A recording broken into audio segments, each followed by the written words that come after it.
We begin with the Gaza conflict and the chilling facts from the heat of battle. The Palestinian death toll now exceeds 1,400 people as Prime Minister Benjamin Netanyahu says Israel's mission is to destroy the Hamas tunnel network in Gaza with or without a ceasefire. Some reports indicate Israel may also widen its ground offensive. We have team coverage for you. We begin with Roee Ruttenberrg, who is in Tel Aviv. Roee, tell us what you know.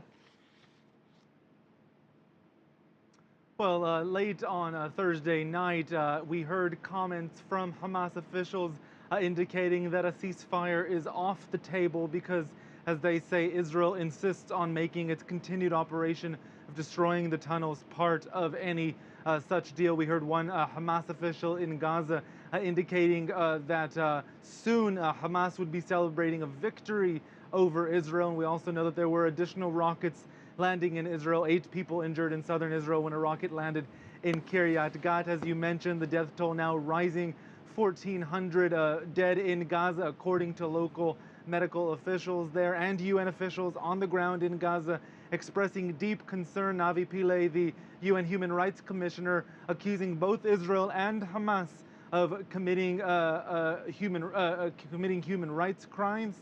Serious allegations coming from the UN. Also, the UN's chief of UNRWA, the Palestinian aid agency in Gaza, touring the area, visiting some of the survivors of Wednesday's attack on a UN school, expressed his shock and dismay that the school was struck. We heard comments, unusually critical comments, coming from the White House, saying that the attack on the UN school was indefensible. And also on Thursday, as fighting continued in different areas of Gaza, including the Jabalia refugee camp, there was another strike near that school, injuring some 30 people. We saw some children being rushed to hospital. Many of those people injured were indeed children. A very difficult time as both sides are trying to reach some sort of a light at the end of this tunnel.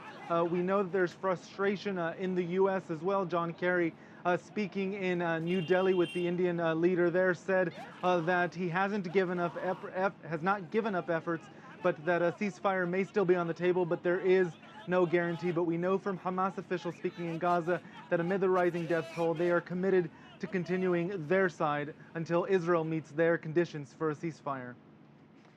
Roee, talking about Prime Minister Benjamin Netanyahu and what you were saying, he's facing a lot of international pressure. Would you say that he still sounds pretty defiant at this point? He is. We heard from him speaking in Tel Aviv following his security cabinet meeting. Netanyahu saying that they will continue destroying what they call the terror tunnels with or without a ceasefire. Probably not music to anyone's ears abroad, but Netanyahu also is facing domestic pressure. Israel's death toll from its own soldiers involved in that conflict rising in recent days above 50, the highest casual count by far, 5 times higher than a similar conflict 5.5 years ago. And also Netanyahu facing pressure from within his ruling coalition, and Netanyahu rather publicly and unusually urging them to stand united in this defense. Those words aimed directly at his foreign minister, Avigdor Lieberman, and his economy minister, Naftali Bennett, both of whom are saying that this conflict won't really be over until Hamas is ultimately defeated. So some pressure coming here from all sides, internationally and also domestically.